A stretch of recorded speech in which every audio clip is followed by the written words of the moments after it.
नमस्कार भारत। आज के इस सेशन में आप सबका स्वागत है। जितने लोग हमें फेसबुक सोशल मीडिया के माध्यम से देख रहे हैं और सुन रहे हैं, आप सबका हार्दिक स्वागत है। और मैं आज के इस सेशन में बहुत अपने आप को सौभाग्यशाली समझता हूं कि मेरे साथ एक बहुत ही सीनियर एजुकेटर श्री सुखवंत सिंह थापर जी हैं। सर, मैं आपका भी बहुत बहुत स्वागत करता हूं। और आज के सेशन में बहुत इम्पोर्टेंट होने वाला है, क्योंकि मैं कोशिश करने वाला हूँ कि मैं सर के माध्यम से जान पाऊँ कि आज के इस पेंडेमिक के एरिया में, पेंडेमिक सिचुएशन में, जहाँ पर सब तरफ एजुकेशन को लेके थोड़ी सी अफरा तफरी भी है, अफरा तफरी का माहौल भी कहूँगा, क्योंकि सब चाहते हैं कि स्कूल खुले और स्कूल के अंदर हम पहुँचें, लेकिन मजबूरीवश हम लोग स्कूल के बाहर हैं। हालांकि शिक्षा नहीं रुकी है, शिक्षा अपने माध्यम से चल रही है, अपने तरीकों से चल रही है।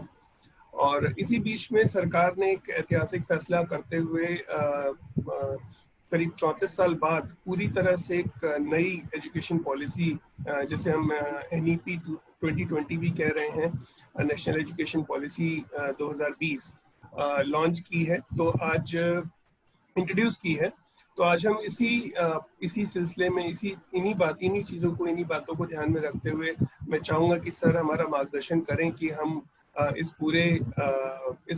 इन चीजों को कैसे डील करते हैं। सुखवंत सिंह थापर जी जो हैं, आप principal Delhi public school Nigahi में हैं, और आप एक वास्ट एक्सपीरियंस रखते हैं एजुकेशन फील्ड में। और इस इन इन आपके लिए तो बोलना ज्यादा, मुझे तो नहीं लगेगा कि मैं उस लायक हूँ अभी कि मैं कुछ ज्यादा आपके लिए बोलूं, क्योंकि मेरे लिए वो शब्द शायद कम पड़ेंगे आपकी नॉलेज और आपके जो वास्ट एक्सपीरियंस है उसको लेके, जो शिक्षा में आप बच्चों को जो रोशनी दे रहे हैं। तो सबसे पहले तो मैं सर वापस से आपका स्वागत करूंगा, और मैं गुजारिश करूंगा थोड़ा सा आप अपने बारे में प्लीज हमारे जितने भी व्यूअर्स हैं उनको आप बताएं। नमस्कार सभी को। और मैं अपने छोटे भाई कह लो, दोस्त कह लो, चेतन माहे को मैं बहुत बहुत धन्यवाद दूंगा कि मुझे उसने इस लायक समझा कि मैं आप लोगों के साथ में रूबरू हो सकूं, और मुझे ये मौका प्रदान किया, इसके लिए चेतन जी बहुत बहुत धन्यवाद। और मैं अपने आप को एक बहुत ही साधारण व्यक्ति समझता हूं, और बस ये जो जिम्मेवारी है मेरे ऊपर, मैं उसे अच्छे से अच्छे निभाने का प्रयास करता हूं। मुझे अपने शिक्षकों का, अपने विद्यार्थियों का, और बहुत सारे अभिभावकों का, यहाँ पे भी जहाँ मैं कार्यरत हूँ, निगाही सिंगरौली जिला, और इसके पहले भी जहाँ मैं काम करता था कोरबा में, सभी से मुझे काफ़ी स्नेह मिला है। और मुझे मेरे जो अपने स्कूल के जहाँ मैं शिक्षक था DPS कोरबा में, वहाँ पर भी मेरे प्राचार्य जो थे डॉक्टर बी सिंह, उन्होंने भी मुझे काफ़ी ग्रो करने का मौका दिया, और आज आप लोगों के बीच में मैं यहाँ पे हूँ। और अगर आप मेरे बारे में जानना चाहते हैं तो मेरी शिक्षा जो है वो एक बहुत ही छोटे से प्रांत से मैं बिलोंग करता हूँ। मेरा जन्म जो है वो नवरंगपुर, जो कि कालाहांडी डिस्ट्रिक्ट में पड़ता है, नवरंगपुर उड़ीसा में है, और उस छोटी सी जगह से मैं बिलोंग करता हूँ। वहाँ के बाद नवरंगपुर में मेरा जन्म हुआ, और परवरिश जो है स्टार्टिंग में काफ़ी सारे स्कूल्स में मेरे को डाला गया। मेरे पेरेंट्स की इच्छा थी कि मैं इंग्लिश मीडियम स्कूल से पढूं, तो जहाँ जहाँ उनको इंग्लिश मीडियम के स्कूल्स मिलते रहे, उन्होंने मुझे और मेरी सिस्टर को वहीं पे शिफ्ट किया। इसी में जमशेदपुर में भी पढ़ा हूँ मैं, गुलमोहर स्कूल का विद्यार्थी रहा क्लास 1 में, और फिर मुड़ के फिर से वापस जयपुर उड़ीसा, जो कि अभी एक डिस्ट्रिक्ट है लेकिन उस पर कोरापुट डिस्ट्रिक्ट में पड़ता था। तो वहाँ पे कुछ प्रयासों के बाद पब्लिक स्कूल एक खुला था, जिसमें मेरे पिताजी का भी सहयोग था। और उसी से पढ़ के हम लोग सब निकले हैं। और उसके बाद ग्रेजुएशन मैंने वहीं पर जयपुर में की है, और पोस्ट ग्रेजुएशन मैंने रविंद्र कॉलेज कटक से की है।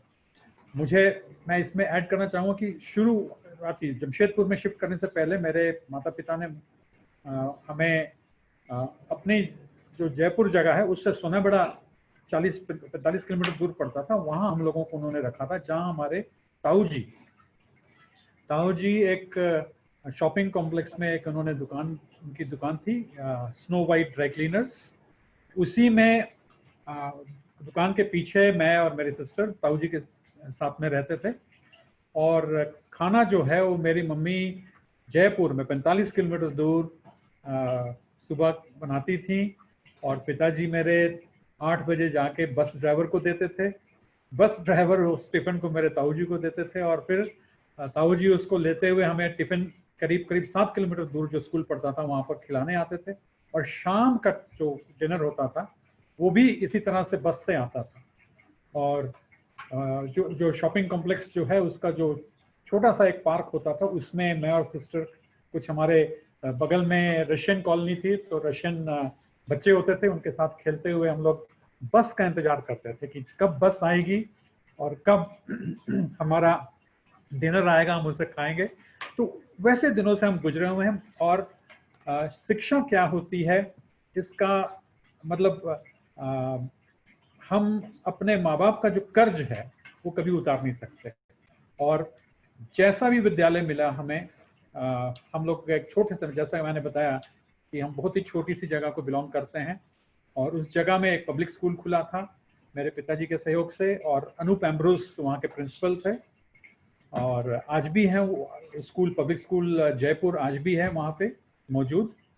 और हमारे प्रिंसिपल इस वक्त 1972 में पोस्ट ग्रेजुएट होकर उस्मानिया यूनिवर्सिटी हैदराबाद से आए थे, और उन्होंने ये स्कूल चलाया, जहाँ पर मैं क्लास 2 में मेरी एडमिशन हुई थी, दीदी की एडमिशन क्लास 4 से हुई थी। और उस स्कूल में हमें जो भी शिक्षा मिली, टीचर्स हमारे भले ही हाई स्कूल्स के पढ़े थे, लेकिन कुछ टीचर्स ऐसे थे जिन्होंने हमें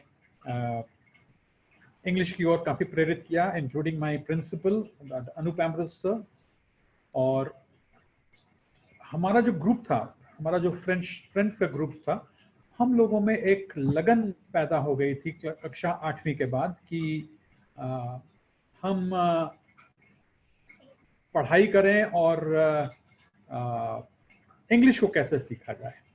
तो इंग्लिश को सीखने के जो 2-3 छोटी छोटी सी बातें हैं वो मैं अपने बच्चों से भी बताता हूँ कि कक्षा 8वीं तक मैं स्पेलिंग्स में बहुत वीक था, बहुत वीक, इतना वीक कि मतलब 20 में से अगर 20 वर्ड्स डिक्टेशन के लिए दिए जाते थे तो मुझे कभी भी 10 नंबर नहीं मिलते थे, 10 के नीचे ही रहते थे। और मैं प्रयास बहुत करता था, सारे स्पेलिंग्स याद करने प्रयास करता हूँ, लेकिन होते नहीं थे। लेकिन और उसमें मेरे को और मेरे जो दूसरे मित्र थे उन्हें मार भी पड़ती थी, तो उस मार के बावजूद भी हम सीख नहीं पाते थे। लेकिन 8वीं में एक नई दुनिया मेरे लिए खुली, जहां हम किताबों की दुनिया में एंटर किए।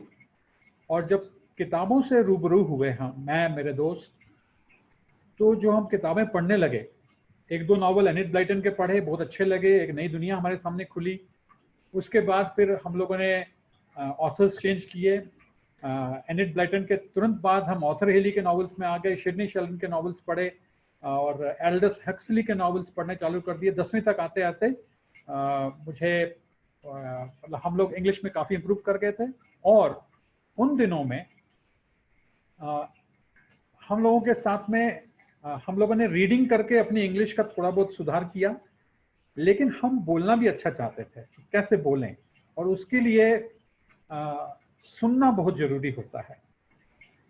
उस सुनने के लिए हम लोगों ने सिंपल डिवाइस जो आती है, ट्रांजिस्टर रखा था।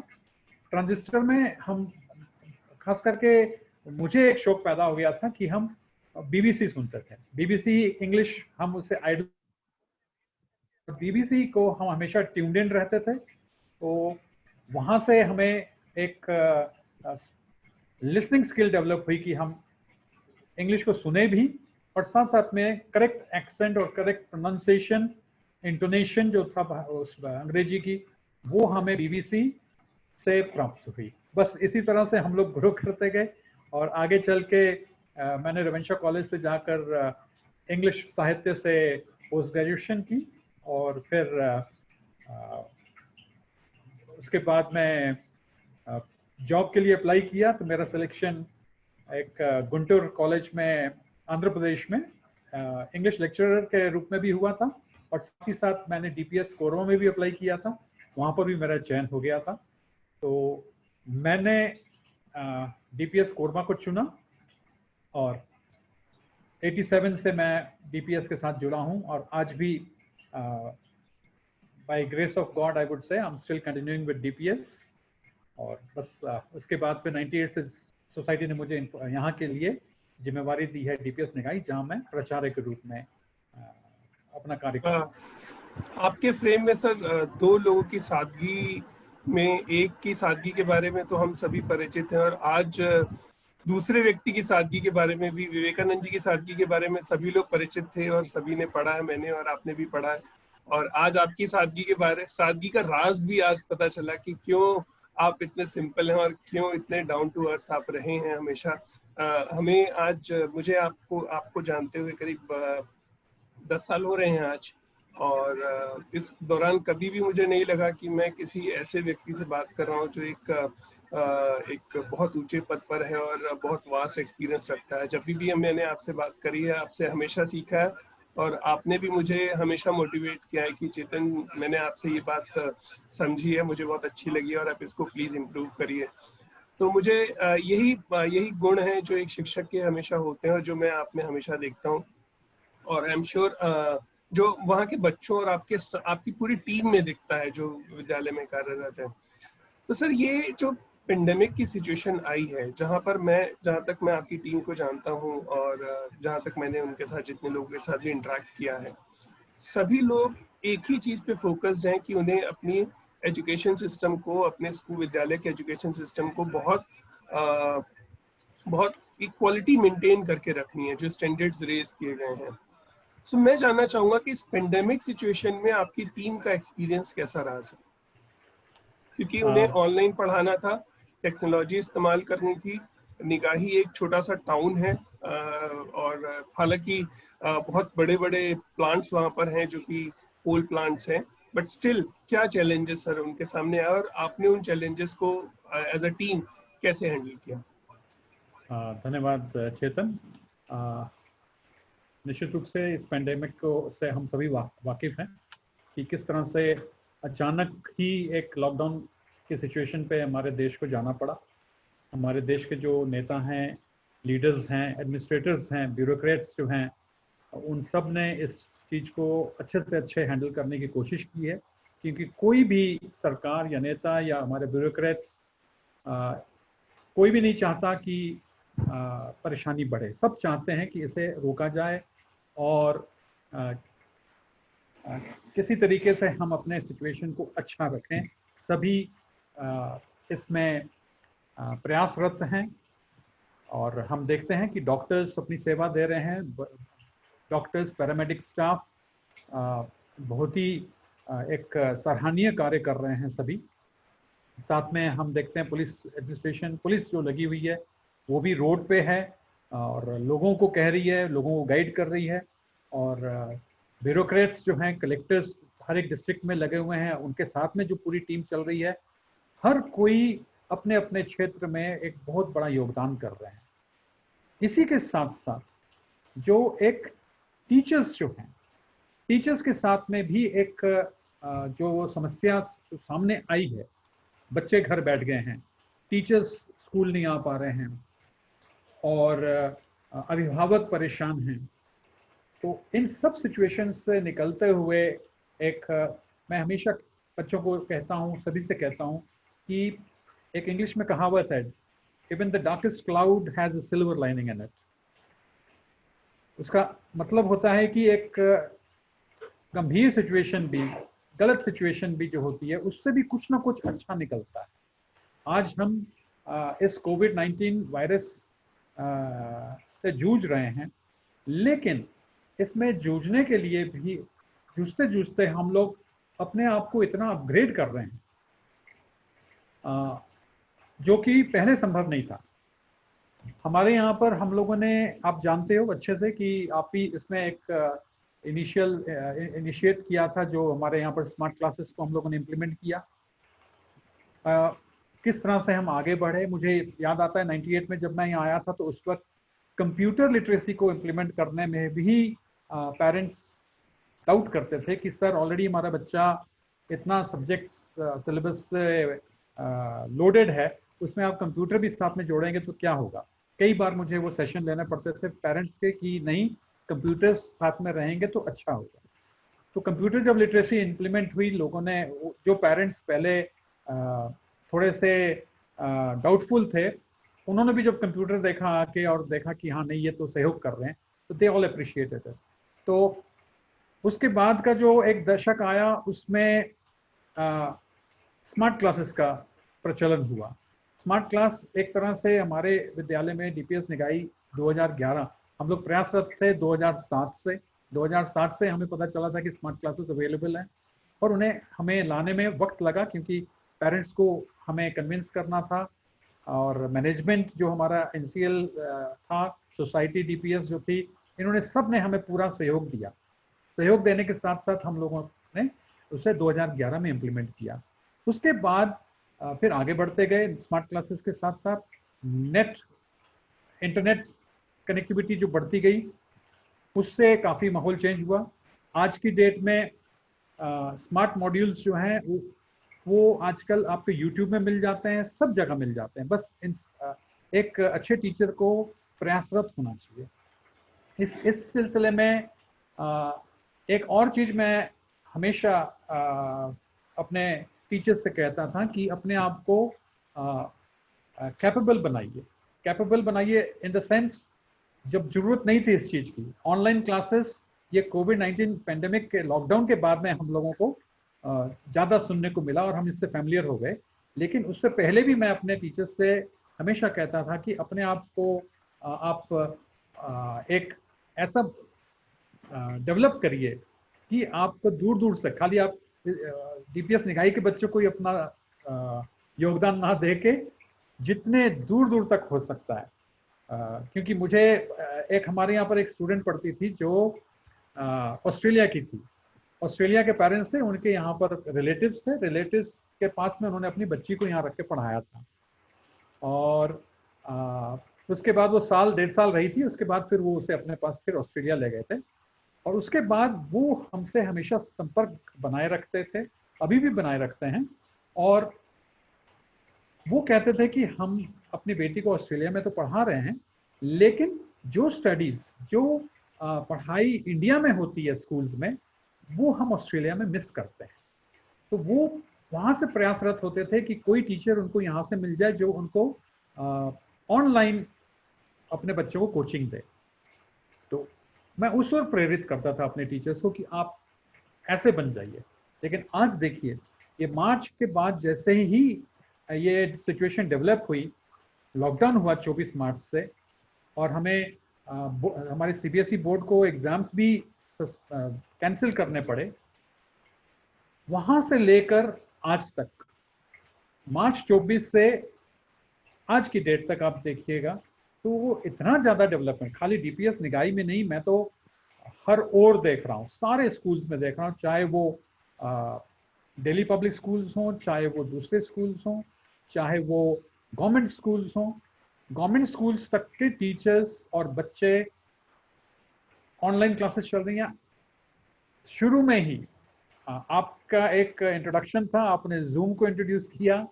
मुझे बहुत अच्छे से याद है कि you were the first one two talk to me and send me the link of Zoom, and you remember somewhere around March 24th or 25th we conducted a Zoom session for our teachers also. 26th of March.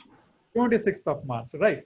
तो 26 मार्च से लेकर हम लोगों ने immediately Zoom के classes बच्चों के लिए इम्प्लीमेंट कर दी, और समर ब्रेक तक करीब हम लोगों ने प्रेपरेटरी, क्योंकि नर्सरी क्लास थी नहीं, प्रेपरेटरी से लेकर 12वीं तक हम लोगों ने जूम सेशंस ली। 12वीं नहीं थी उस वक्त, क्योंकि 12वीं क्लास एग्जाम दे रही थी। और लेकिन हाँ, जो प्रमोट होकर आई थी सामने, उसे हम लोगों ने, 11वीं क्लास नहीं थी, लेकिन प्रेप से लेकर 12वीं तक हम लोगों ने वो जूम सेशन किए थे। जून में जब स्कूल रीओपन हुआ समर ब्रेक के बाद, उस वक्त हिंदुस्तान में 2 स्टेट्स ने क्लासेस 5 तक ऑनलाइन क्लासेस को रोक दिया था। पहली थी कर्नाटका और दूसरी थी मध्य प्रदेश। तो हम लोग ऑनलाइन क्लासेस उनकी नहीं ले पाए थे। लेकिन उसके बाद अभी हाल ही में अभी नया नोटिस एक जारी हुआ है, जिसमें खुशी की बात है कि मध्य प्रदेश सरकार ने भी प्राइमरी क्लासेस से लेकर 12वीं तक का जो 6वीं ऑनवर्ड्स तो था ही था, लेकिन प्राइमरी से क्लास 5 तक की भी ऑनलाइन क्लासेस को उन्होंने मंजूरी दे दी है।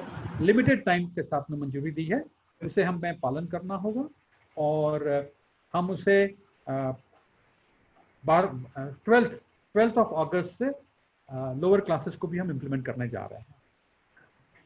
तो सर मैं थोड़ा सा आपसे चाहूँगा कि अगर आप थोड़ा सा इस पे भी डिटेल दे पाएँ कि जो हम ऑनलाइन क्लासेस के लिए हमारी गवर्नमेंट की गाइडलाइंस हैं कि पर्टिकुलर हर बच्चे के लिए एक टाइम लिमिट है और क्या क्या प्रिकॉशंस उनको उस दौरान लेने हैं, क्योंकि मैं देखता हूँ कि बच्चे जब एक बार ऑनलाइन सिस्टम पे बैठेंगे, चाहे वो मोबाइल यूज़ करें चाहे वो लैपटॉप यूज़ करें, तो थोड़ा सा स्ट्रेस उनके फिजिकल हेल्थ पे या आईज के ऊपर स्ट्रेन थोड़ा सा आएगा।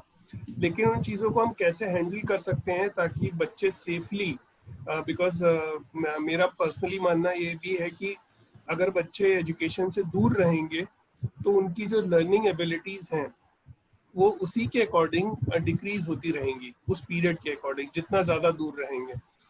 तो मैं आपसे थोड़ा सा रिक्वेस्ट करूँगा कि अगर आप वो छोटे छोटे टिप्स जो टीचर्स को ध्यान में रखने चाहिए एज अ टीचर कि ऑनलाइन क्लासेस कितनी देर तक होनी चाहिए, एक स्ट्रेच में, एक गैप के बाद, एक ब्रेक के बाद वो दोबारा क्लास होती है तो एक अलग बात है, एक स्ट्रेच में कितनी देर तक होनी चाहिए और क्या क्या प्रिकॉशंस टीचर्स को लेने चाहिए, और स्टूडेंट्स के लिए उनको क्या क्या टिप्स टाइम टू टाइम मिलते रहने चाहिए, लाइक एक्सरसाइज वगैरह कुछ भी जो भी हम सजेस्ट कर सकें स्टूडेंट्स को।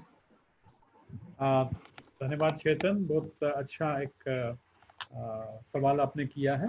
इसमें जो छोटे बच्चे जो हैं, खास करके प्राइमरी क्लास के बच्चे अप टू क्लास 2-3, इसमें प्रयास होना चाहिए कि साथ में इनके अभिभावक भी बैठें। और अभिभावक अगर बैठें तो आजकल अभी जैसे लॉकडाउन खुल भी रहे हैं तो इसमें कई बार ऐसा होता है कि दोनों मदर एंड फादर वर्क करते हैं, तो यहाँ पर एक 1-to-1 एक फीडबैक लेनी पड़ती है। मैं सभी स्कूल्स से मैं ये गुजारिश कर सकता हूँ कि एक रैपो बना के रखी जाए, जिससे ये फीडबैक हमारे पास में हो कि कितने पेरेंट्स ऐसे हैं। हमारे पास में कुछ ऐसे पेरेंट्स हैं जो क्लास टीचर के थ्रू अपना फीडबैक हमें देते हैं। और हम जब ये कंडक्ट कर रहे थे प्री प्राइमरी की क्लासेस, तो एक सेशन सुबह लेते थे और कई बार कुछ क्लासेस हम लोगों ने शाम को भी ली। और इसमें गवर्नमेंट के गाइडलाइंस तो है कि 30 मिनट से ज़्यादा एक सेशन छोटे बच्चों का नहीं होना चाहिए, और पूरे दिन में 2 सेशंस होने चाहिए क्लास 1 ऑनवर्ड्स। प्राइमरी क्लासेस का हफ्ते में 3 दिन होनी चाहिए, सभी दिन ना हो, हफ्ते में सिर्फ 3 दिन हो। और एक रूटीन अगर हम स्कूल पेरेंट्स को दे दें जिसमें उनकी फिजिकल एक्सरसाइजेस का भी एक रूटीन हो, जिसमें हम प्रयास करते हैं व्हाट्सएप के द्वारा बच्चों को कुछ वीडियोस भेजने का, वो उसे देख के वो प्रैक्टिस कर सकते हैं। और हायर क्लासेस 6 ऑनवर्ड्स ज़्यादा से ज़्यादा 3 सेशंस हों, 6 to 8। उनका सिलेबस भी थोड़ा सा ज़्यादा होता है, लेकिन 3 to 4 मैक्सिमम सेशंस होने चाहिए 30 से 40 मिनट के। और हायर क्लासेस 9 to 12, उनके भी इसी तरह से 4 सेशंस होने चाहिए डिपेंडिंग ऑन द नीड। और इसमें मैं एक सुझाव ये भी रखूँगा कि बच्चे जो हैं, ये कई बार देखने को आता है कि सेशंस जो अटेंड करते हैं ये बड़े कैजुअल रूप में करते हैं, उसे कैजुअल रूप में ना लें। दे नीड, उसे थोड़ा सा एक जो सीरियसनेस जो है उसे अपनाएं। और जब आप बैठते हैं बच्चे अपने ऑनलाइन क्लास अटेंड करने के लिए, तो एक अच्छी यूनिफॉर्म पहन के बैठें। अगर यूनिफॉर्म पहन सकते हैं तो बहुत ही अच्छी बात है। कुछ स्कूल्स ने इम्प्लीमेंट भी कर रखा है कि स्कूल यूनिफॉर्म में ही बैठना है आपको।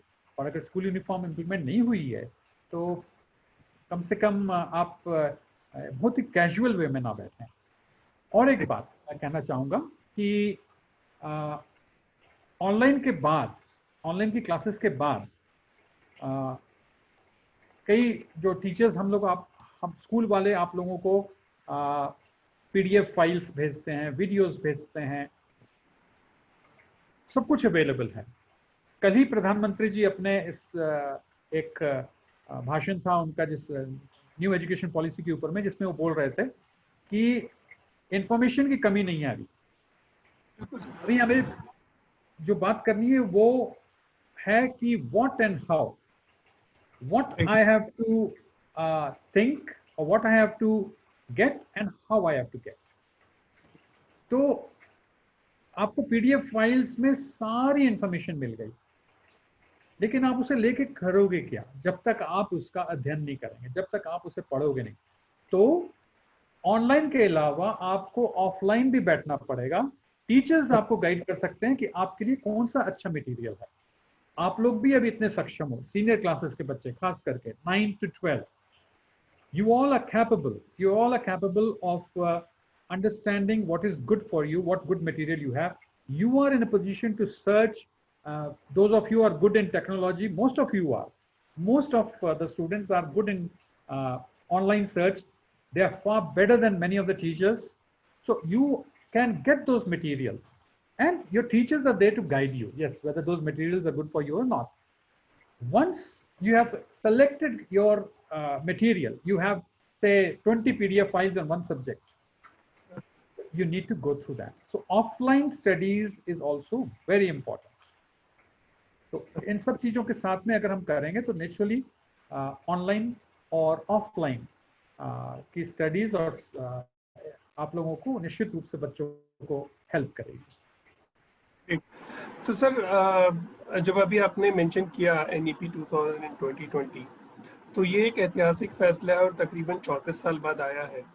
हालांकि आखिरी अमेंडमेंट भी कोई बहुत जल्दी नहीं आया था। 2005 में हमारे पास करीब 15 साल पहले एक लास्ट अमेंडमेंट आया था, जिसे हम एजुकेशन पॉलिसी 2005 के नाम से भी जानते हैं, इफ आई एम करेक्ट। तो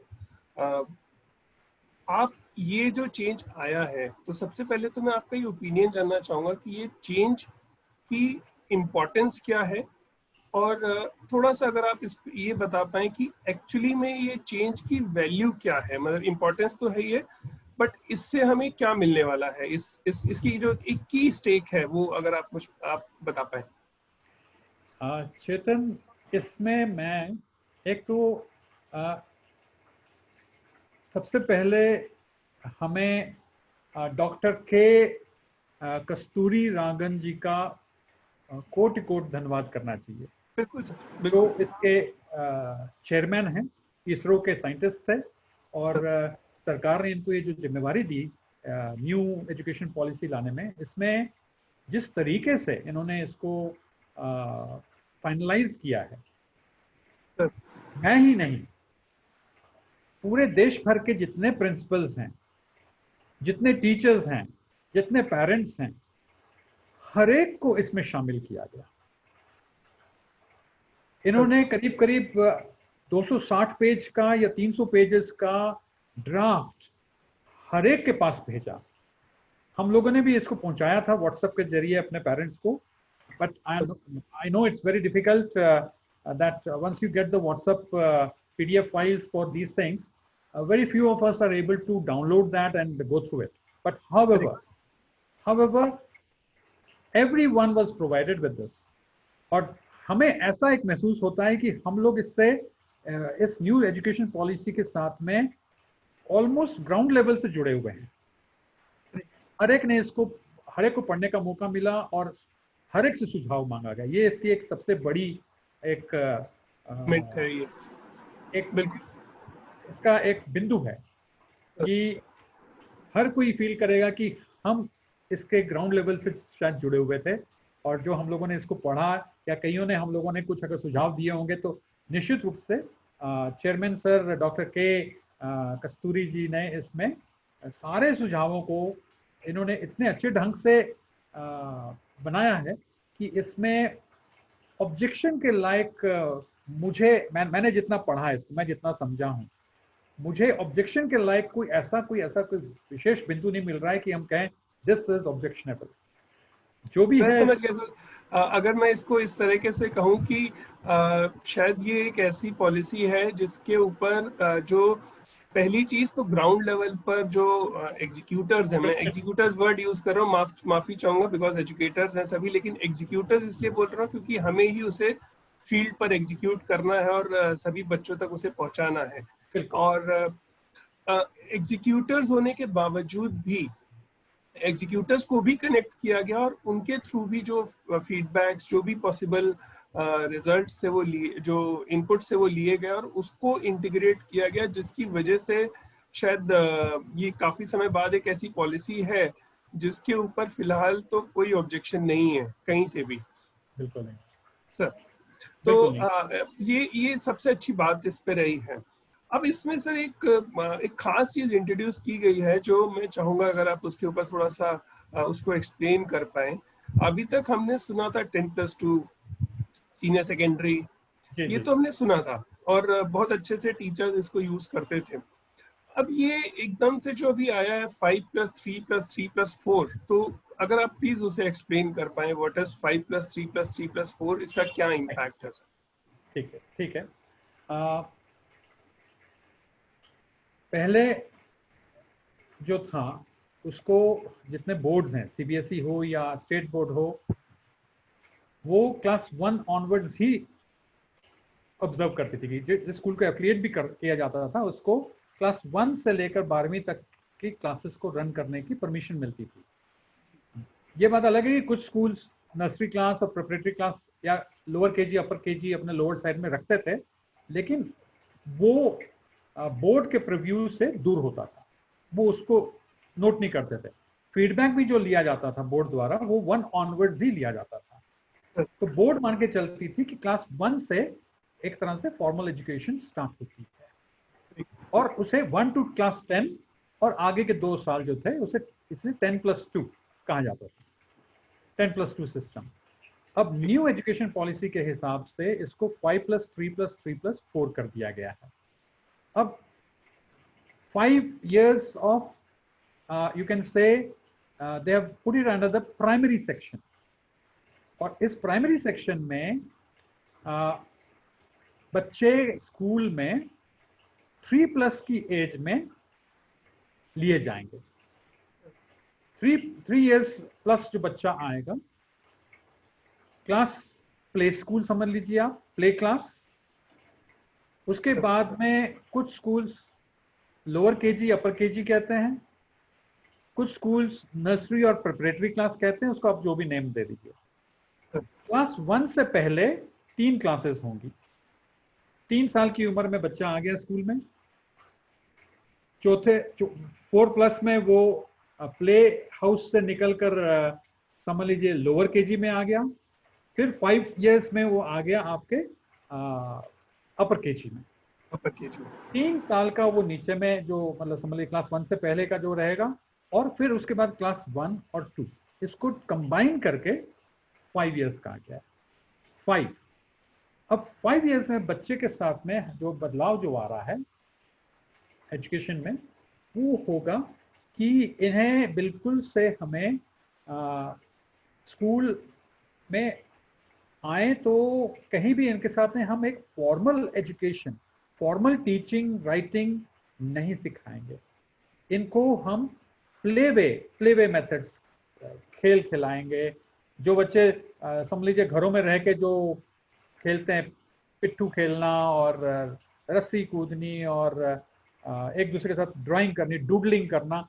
हम लोग घरों में जाते हैं, आजकल के पेरेंट्स कई बच्चों को बहुत कुछ घरों में ला के देते हैं कि आप ड्राइंग करो बेटा, डूडलिंग करो, ये करो। तो वो सब जो चीज़ें हैं जो बच्चे घरों में धमाल चौकड़ी मचाते थे, वो धमाल चौकड़ी उनको स्कूल में भी अलाउड होगा। स्कूल्स जो अभी तक कुछ प्रोग्रेसिव स्कूल्स जो थे, बड़े मतलब जो नर्सरी और प्रेप क्लास रखते थे, वो उनके लिए एक बहुत नया नहीं होगा ये। प्री प्राइमरी क्लासेस जो है, हम मान के चलते हैं early education, early child education का एक बहुत बड़ा इंपॉर्टेंस है। डीपीएस सोसाइटी इसके लिए बहुत सारे वर्कशॉप्स करती है, हर साल करती है, 6-6 महीने में करती है, और हर एक दिल्ली पब्लिक स्कूल से वो टीचर्स को अपने यहाँ एचआरडी सेंटर में बुला के उनको ट्रेनिंग देती है, और उनमें यही सब सिखाया जाता है कि किस तरह से बच्चों का ख्याल इन अर्ली ईयर्स में रखना बहुत जरूरी है।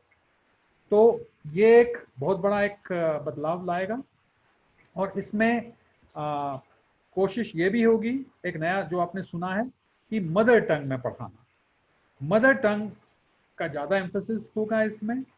और नेचुरली इंग्लिश जो है वो एक हमारे लिए फॉरेन लैंग्वेज हो जाती है, और जब बच्चा घर से पूरा अपनी भाषा से सीख के आया होता है, अचानक से एक नई भाषा को सीखना उसके लिए एक मुश्किल काम होता है। तो ये एक मेजर चेंज होगा, जिसमें कि मदर टंग से ही पढ़ाना होगा बच्चों को, और साथ में इंग्लिश एक सब्जेक्ट होगा। लेकिन इसमें मेरी एक पर्सनल ओपिनियन जो है वो ये है कि इंग्लिश का महत्व खत्म नहीं होगा।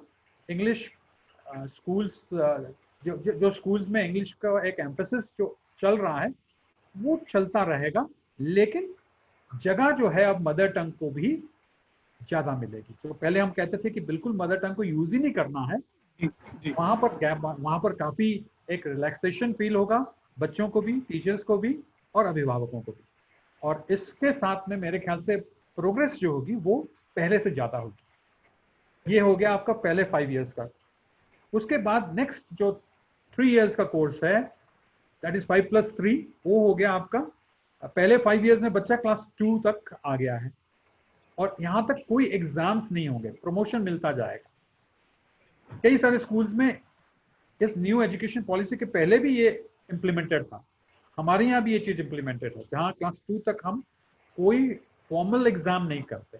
Promotion is done on the basis of class teachers feedback, और बहुत ही रेयर सर्कमस्टेंसेस में कई बार जब अभिभावकों को लगता है कि नहीं सर हमारा चाइल्ड प्रोग्रेस नहीं कर रहा है, पेरेंट्स रिक्वेस्ट करते हैं, तो वो भी हम फीडबैक क्लास टीचर से लेते हुए कई बार बच्चों को उस क्लास में रिपीट करने का परमिशन देते हैं, पेरेंट्स के रिक्वेस्ट पे। स्कूल नहीं करता।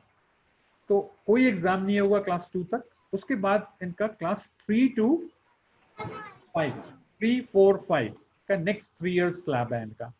इस 3 इयर्स स्लैब में बच्चों को, जैसे पहले हम लोगों ने जोड़ा, पहले 5 साल बच्चों को जोड़ा लव फॉर द स्कूल, बच्चा स्कूल आना चाहे, इस और स्कूल का प्रयास होगा।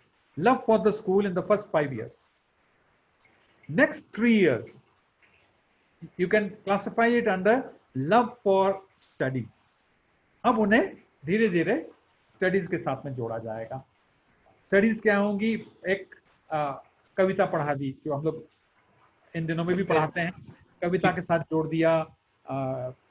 एक्शन पोएम हो गई, एक्शन कविता हो गई। फिर बच्चों को हमने कुछ क्लास में ड्रामा करवा दिया। इस तरह से उनका एक फॉर्मल एग्जाम भी कंडक्ट करेंगे इस पीरियड में। बच्चे एग्जाम से इंट्रोड्यूस होंगे, और वो एग्जाम एक फन लविंग एग्जाम्स होंगे, कोई डराने के लिए नहीं होंगे। ये नेक्स्ट 3 इयर्स का स्लैब होगा। उसके नेक्स्ट 3 इयर्स जो होंगे, बच्चा 11+ हो जाएगा, दैट इज 6, 7 and 8। 6, 7 and 8 में बच्चा आपका 11 इयर्स में ज्वाइन करेगा क्लास 6 को। अगर 3 इयर्स में आप प्ले क्लास में आ रहे हैं, तो 6 में जाते जाते बच्चा 11+ हो जाएगा। अब क्लास 6 to 8 का जो नेक्स्ट 3 इयर्स का स्लैब है, इसमें एक बड़ा अच्छा चेंज आया है।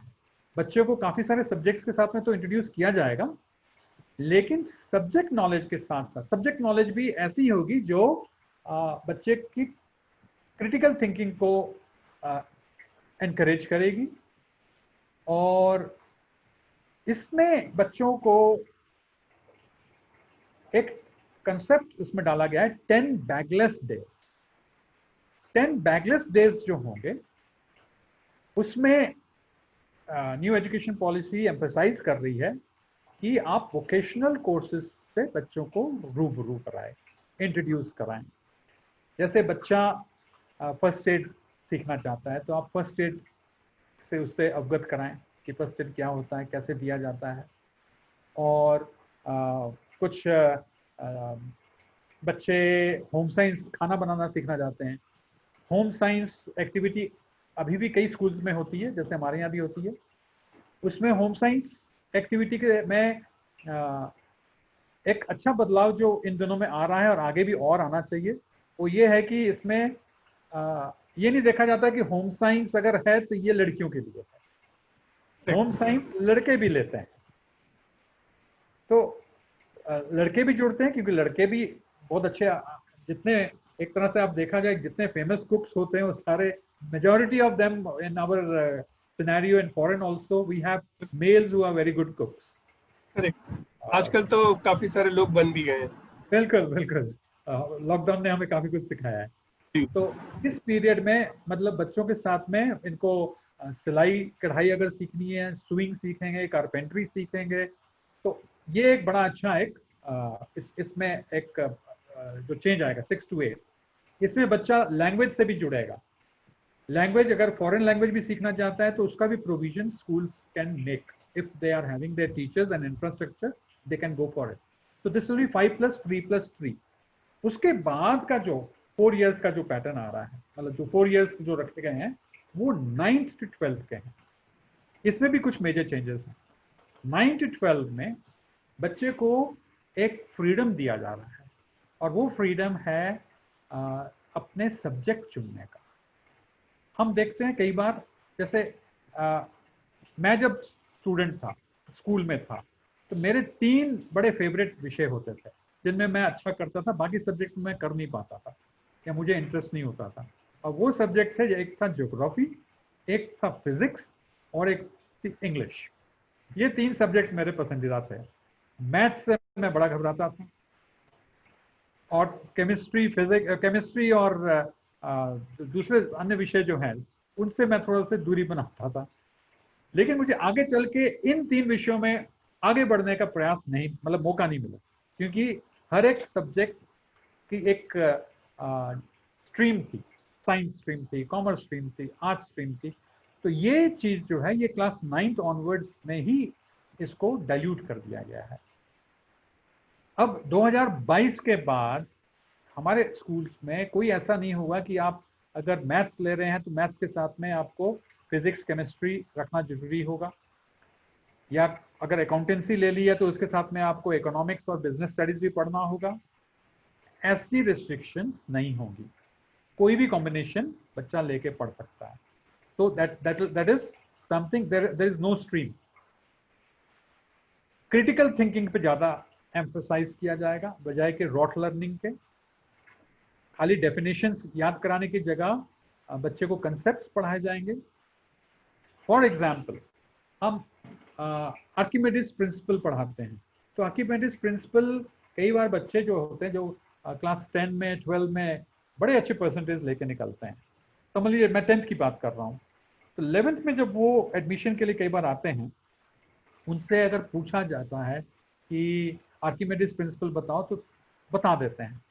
लेकिन उनसे अगर ये पूछा जाता है कि एक सबमरीन का कैप्टन सबमरीन को अंडरग्राउंड कैसे लेके जाता है, अंडर वाटर लेके कैसे जाता है, तो वहां वो अटक जाते हैं, वो सोच नहीं सकते। बड़े बहुत ही कम बच्चे बता पाते हैं कि सर उसका वेट बढ़ा दे। अगर वो वेट बढ़ाने तक भी आ जाते हैं तो कई बार पूछते हैं कि सर वो, मैं जब पूछता हूँ कि वेट कैसे बढ़ाएगा, तो वो थोड़ी देर तक सोचते हैं और थोड़ा सा मुश्किल से जवाब देते हैं कि सर पानी अंदर जमा करेंगे। तो पानी लगा के अगर सबमरीन को हम नीचे भी ले गए तो कई बार फिर मैं बच्चों से पूछता हूँ अब उसको वो ऊपर कैसे आएगा। तो कई बच्चे तो इसमें से बोल देते हैं कि सर मैंने सबमरीन देखी नहीं है। लेकिन मैं फिर उनको कहता हूँ कि नहीं, सबमरीन देखी नहीं है लेकिन आप 95 मार्क्स लाए, इसलिए आप सोच के मुझे जवाब दो।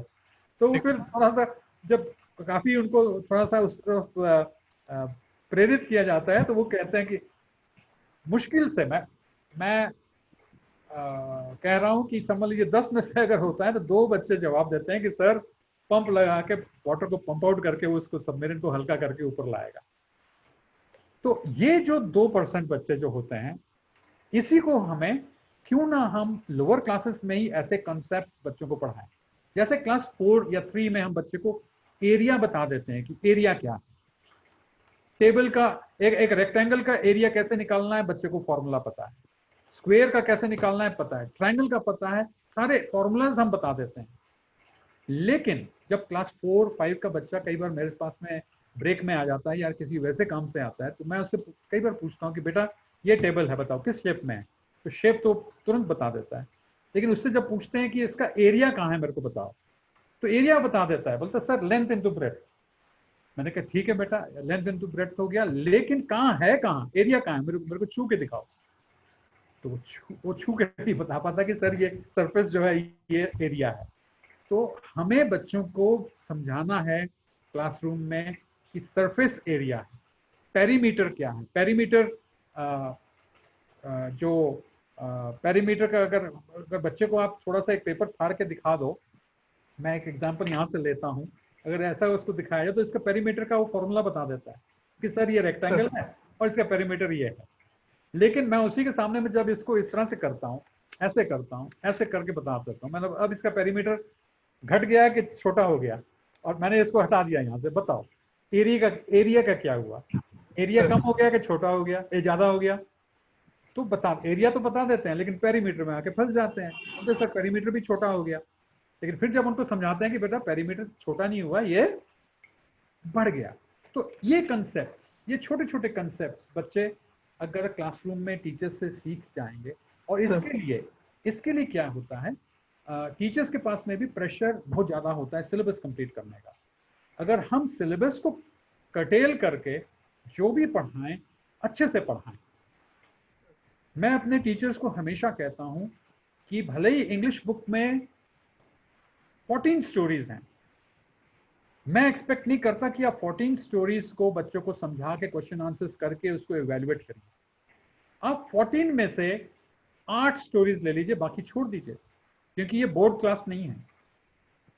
बोर्ड क्लास में सिलेबस कंप्लीट कराना कंपल्शन बन जाता है, लेकिन ये आपके हाथों में है। आप 8 स्टोरीज कराइए, you teach them 8 stories, but while you teach them with such perfection, with such love, with such dedication that the child loves that subject. He will fall in love with you. And ठीक है, बाकी के जो chapters हैं उनको भी आप cover करा दीजिए, नॉन इवैल्यूएटिव बना दीजिए। ये लिबर्टी मैं टीचर्स को देता हूँ। क्लास 8 तक देते थे पहले लिबर्टी, है कि आप 9th तक लिबर्टी रखिए, 10th में करना पड़ता था, 12th में भी करना पड़ता था। अब 9 to 12 जो लास्ट 4 इयर्स का जो है उसमें सेमेस्टर सिस्टम इंट्रोड्यूस हो जाएगा। एक पहला मैंने बताया स्ट्रीम्स को डाइल्यूट किया जा रहा है। आप कोई भी सब्जेक्ट ले सकते हैं अपने चॉइस का, provided the school has the teachers and infrastructure for that. इसे भी हमें ध्यान में रखना होगा। दूसरा, सेमेस्टर सिस्टम हो जाएगा, सेमेस्टर सिस्टम रहेगा, और उसके अलावा जो क्रिटिकल थिंकिंग के ऊपर में ज्यादा ध्यान दिया जाएगा। रॉट लर्निंग नहीं होगी, खाली डेफिनेशन याद कर लो, डेट्स याद कर लो, कब क्या हुआ था, उससे बहुत ज्यादा बच्चे का विकास नहीं होगा। उन्हें क्रिटिकल थिंकर बनाया जाएगा। तो सेमेस्टर सिस्टम होगा।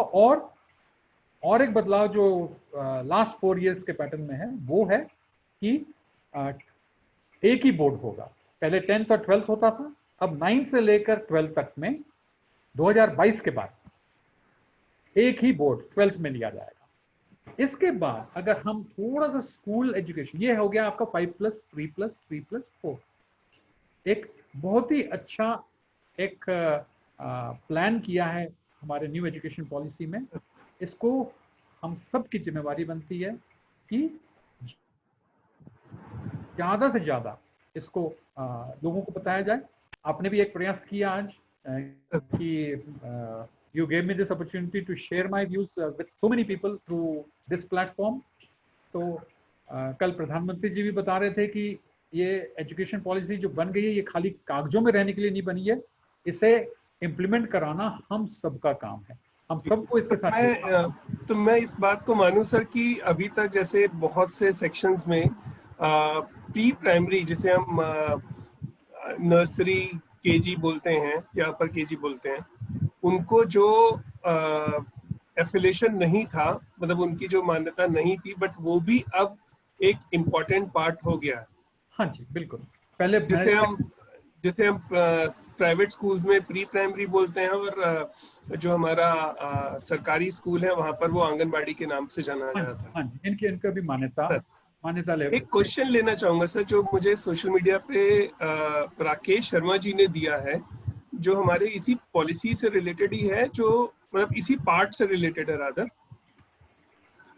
उनका कहना ये है कि हमारे पास बिकॉज हम एक चेक पॉइंट्स रखते हैं थ्रू अ एग्जाम, जिसे स्कूल्स ने जिसे एजुकेशन ने नाम दिया हुआ है बोर्ड एग्जामिनेशंस, चाहे वो हाउस बोर्ड हो, चाहे वो अदर सेंटर बोर्ड हो।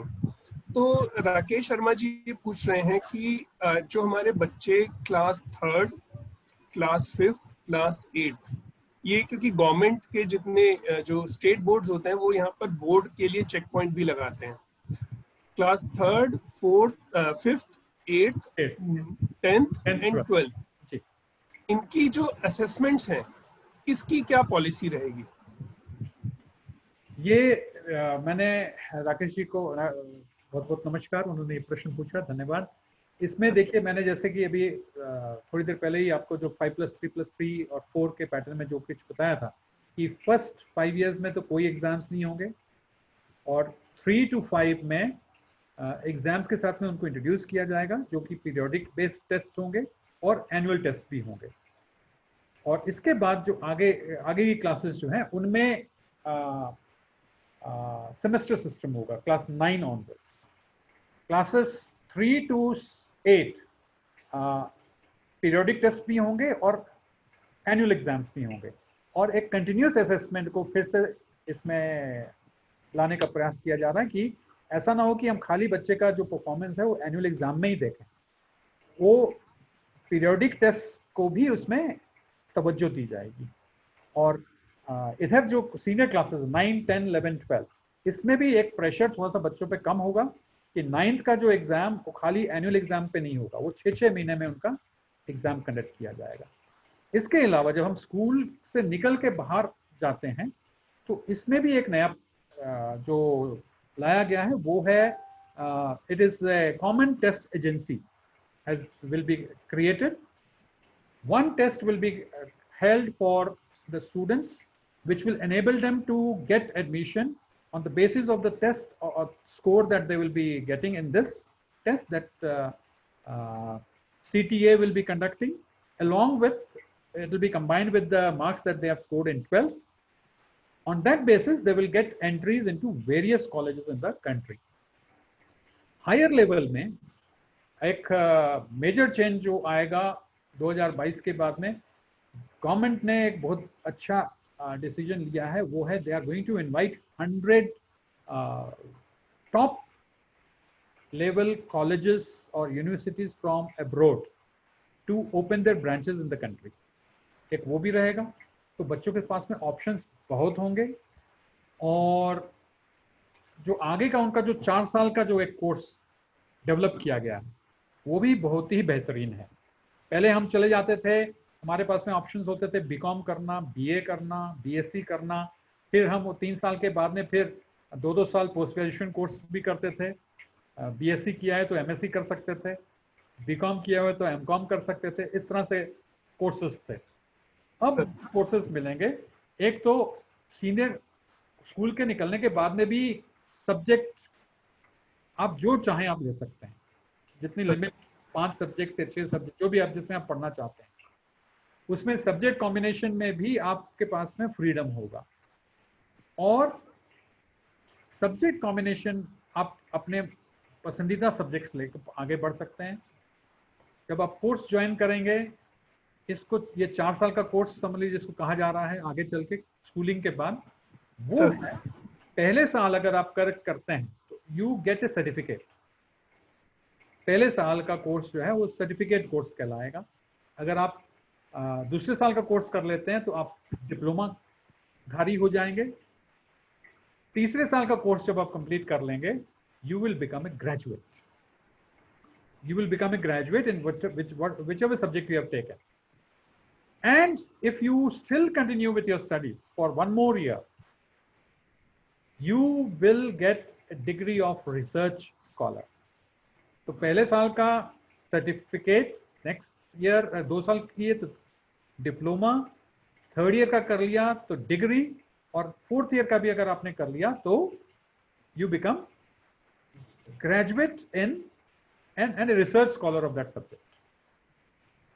इसमें और एक बहुत ही एक बेहतरीन चीज जो जोड़ी गई वो है multi entry and multi exit system. Multi entry and multi exit, कई बार ऐसा होता था पहले कि बच्चा ग्रेजुएशन कर रहा है, कुछ हो गया, बच्चे ने बीच में ग्रेजुएशन छोड़नी पड़ी, उसके बाद फिर वो उसके पुराने मार्क्स सारे कहीं ना कहीं इधर उधर हो जाते थे, उसको ना तो कोई सर्टिफिकेट कोर्स मिलता है, ना कोई 2 साल का डिप्लोमा कोर्स मिलता था।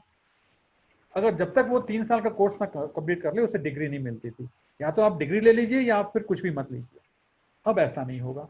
अगर किसी कारणवश बच्चे को छोड़ना पड़ रहा है मजबूरन या अपनी मर्जी से, वो कोर्स को छोड़ सकता है, किसी काम पे लग सकता है, he can go for a job, और he can also take a sabbatical. अगर कहीं घूमना फिरना चाहता है और कुछ कहीं जाके कुछ करना चाहता है, कर ले। उसके बाद फिर उसके पास में वक्त है, फिर उसकी इच्छा है, वो फिर से कोर्स के साथ जुड़ना चाहता है, तो उसके जो पुराने जो स्कोर्स उसने हासिल किए हैं वो फिर से वो ले सकता है, वो बेनिफिट उसको मिलेगा। So that is something really very nice one which they have taken up. Research के बाद रिसर्च के बाद जो बच्चा अगर पीएचडी करना चाहता है तो पीएचडी उसकी अगले 4 साल की होगी, और पीएचडी के पहले एमफिल कोर्स को बंद कर देंगे। नई एजुकेशन पॉलिसी में एमफिल कोर्स नहीं होगा। ये जो मेजर बदलाव जो हैं ये न्यू एजुकेशन पॉलिसी में बताए गए। तो मैं इसको ये मान के चलूं कि अब हम एक बहुत बड़ा ट्रांसफॉर्मेशन, और अगर इसको मैं हालांकि मैं समराइज करने की हिम्मत करने की कोशिश कर रहा हूं, लेकिन जो मुझे नहीं करना चाहिए, बट फिर भी एक कोशिश है कि शायद हमारा जो ट्रांसफॉर्मेशन है वो व्हाट टू थिंक से हाउ टू थिंक की तरफ मूव कर रहा है। हाँ जी, बिल्कुल बिल्कुल, क्योंकि अभी इसमें जैसे मैंने सब बताया कि बच्चे के पास में इंफॉर्मेशन की कोई कमी नहीं है। इस ओर बढ़ने के लिए बच्चे को अब ये सोचना है कि मुझे क्या लेना है, और उस लेने के बाद नॉलेज उसके पास में, इंफॉर्मेशन उसके पास में बहुत सारी आएगी, और उसको लेके how I have to now go further, इस ओर उसे सोचना है, और हाउ के ऊपर ज्यादा एम्फसाइज करना है। मेरे पास एक और क्वेश्चन तो नहीं है, लेकिन उनका स्टेटमेंट है, मैं चाहूंगा कि अगर आप इसको थोड़ा सा और एलोबरेट करें।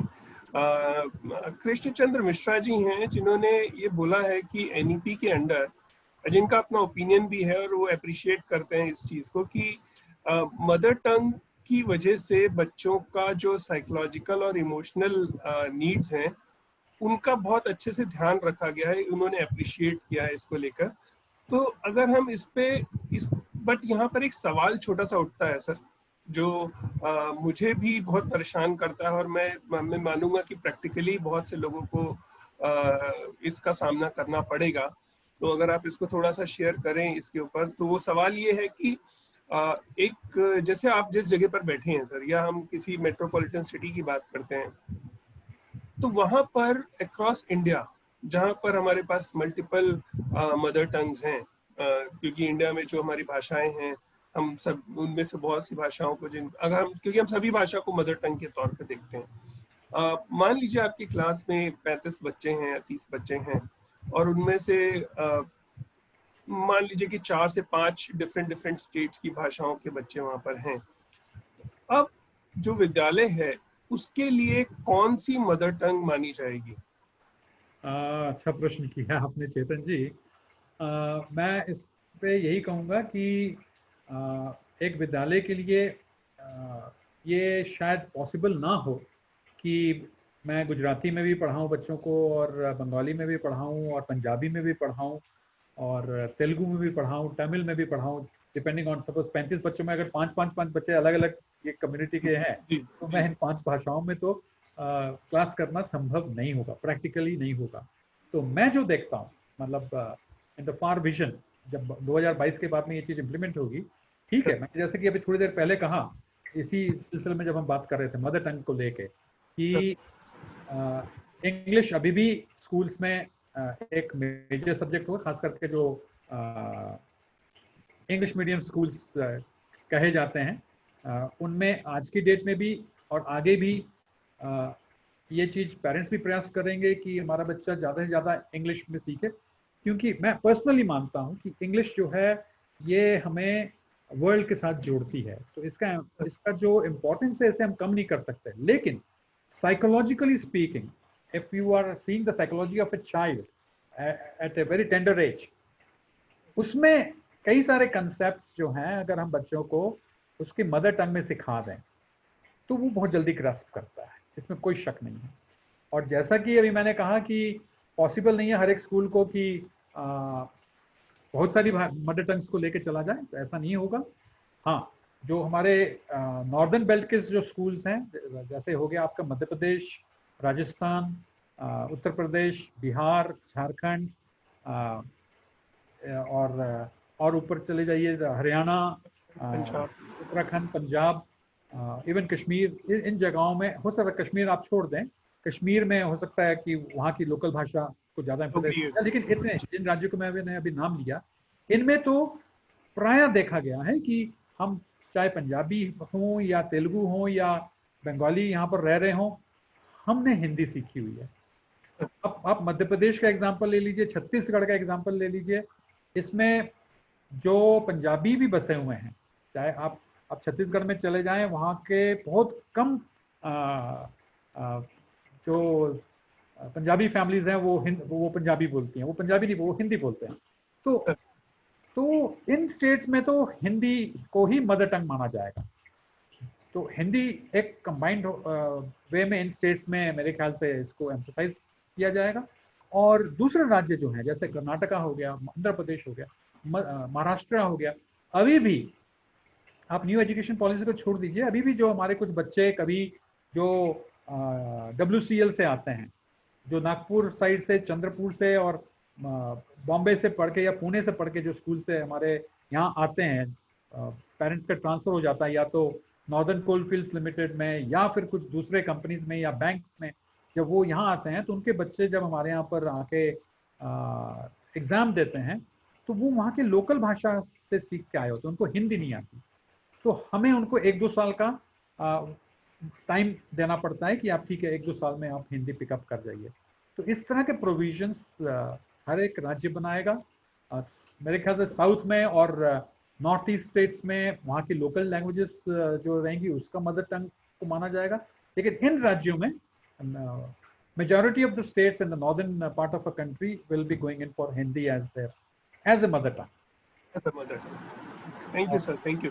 अब यहाँ से थोड़ा सा आगे बढ़ते हैं और कुछ मेरे पास पर्सनल क्वेश्चंस भी आ रहे हैं जो मेरे वापस मेरे व्हाट्सएप के इनबॉक्स में भी कुछ क्वेश्चंस आए हैं। और उनमें एक शब्द, एक इस NEP 2020 में एक शब्द बड़ा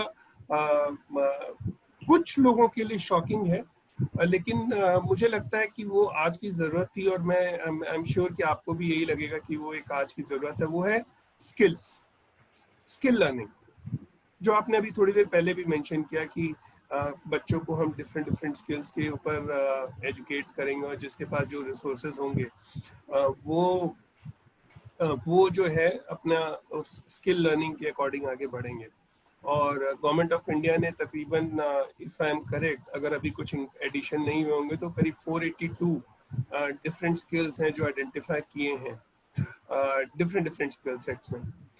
अभी तक तो क्या होता था सर कि अगर हमें सिंगिंग करनी है, हमें डांसिंग करनी है, हमें प्लांटेशन पे काम करना है, तो बच्चे जो हैं वो कर लेते थे लेकिन उसको प्रायोरिटी नहीं देते थे।